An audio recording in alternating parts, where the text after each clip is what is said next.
चोर बहू। कांता बहन की दो बहुएं थीं, बड़ी कल्पना और छोटी प्रिया। कल्पना का जैसा नाम वैसा ही काम। सारा दिन कल्पनाओं में रहती, ना कोई काम करती ना कोई धाम।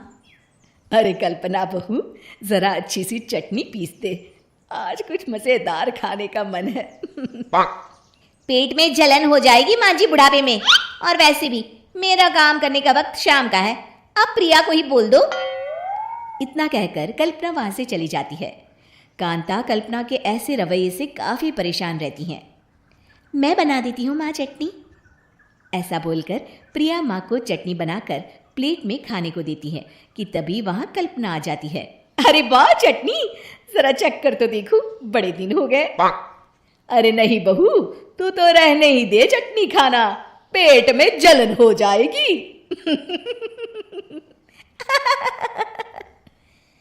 इतना कहकर कांता और प्रिया दोनों हंसने लगते हैं। कल्पना सारा दिन या तो मोबाइल में यूट्यूब देखती या फिर सोती रहती। उसका कमरा भी बिखरा और गंदा रहता। एक दिन कल्पना का पति अशोक उससे कहता है, अरे कल्पना, जानवर भी उस जगह को साफ कर लेता है जहां वो बैठता है, तुम तो इंसान हो, कैसे इतने गंदे कमरे में रह लेती हो? देखो सारा सामान यहाँ वहां बिखरा पड़ा है। ज्यादा अपनी माँ का बोल ना बोलो। हाँ, कमरा तुम्हारा भी तो है, गंदा लग रहा है तो साफ कर लो। पता नहीं तुम्हारे साथ मैं कैसे जिंदगी बिताऊंगा। इतना कहकर अशोक वहां से चला जाता है। कल्पना बस खाना खाने कमरे से बाहर आती और फिर से कमरे में चली जाती। इससे कांता बहन काफी परेशान रहती। एक दिन प्रिया कांता से कहती है, माँ, मैं सारा दिन काम करके थक जाती हूँ, आप कल्पना दीदी से कहिए ना कि सुबह और शाम का काम बांट ले, मैं तो अब सिर्फ एक वक्त का ही काम करूँगी। हाँ। अरे तू वो भी ना करना, एक बहू तो काम चोर थी ही, दूसरी भी आ गई काम ना करने के बहाने लेकर। तभी वहां प्रिया का पति रमेश आ जाता है। माँ, मैं देख रहा हूँ भाभी कोई काम नहीं करती, प्रिया सारा दिन घर और रसोई का काम करती है, अब कुछ करो ना माँ। कांता मन में कुछ सोचती है और कल्पना के पास जाती है।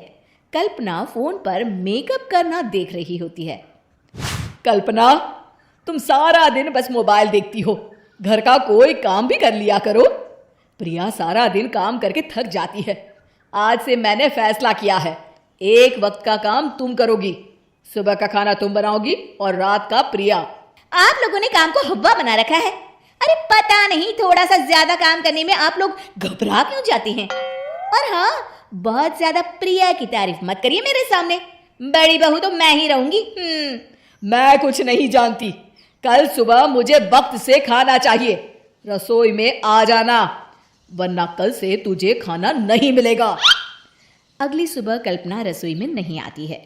वो देर से सोकर उठती है और बाहर आकर कहती है, अरे भूख लगी है, आज खाने में क्या है?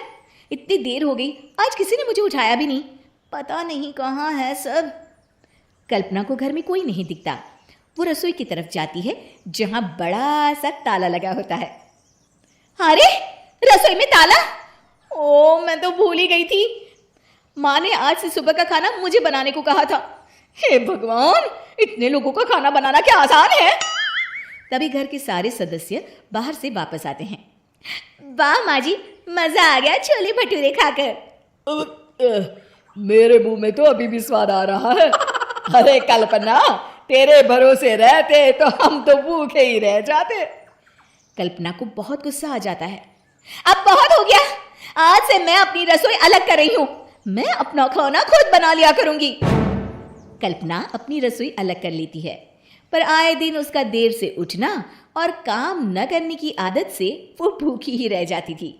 उसी के सामने घर के लोग अच्छे अच्छे पकवान खाते और काम चोर कल्पना को जैसे तैसे ही खाना बनाकर खाना पड़ता।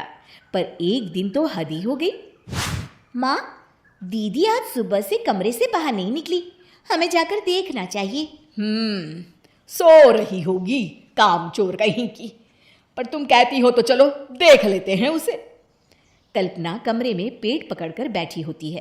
हाय मेरा दर्द, पेट दर्द के मारे मर रही हूँ मैं।